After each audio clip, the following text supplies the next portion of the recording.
Hi, this is the Xiaomi 13T Pro and I'll show you how to hide apps on this device.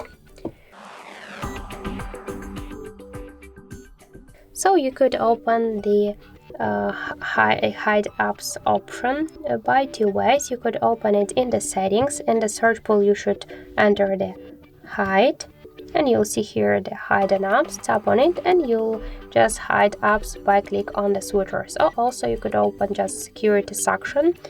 Here scroll down and tap to the hide app section, and by the same way you could select one from the applications or just all of them if you want to hide.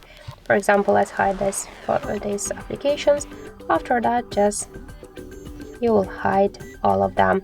To find them here, to unhide them, by the same way go to hidden apps and unhide them, or also you could click to the settings, tap to hidden apps and to unhide them by this way. So that's it. Thank you for watching, and if you like this video, leave thumbs up and subscribe our channel.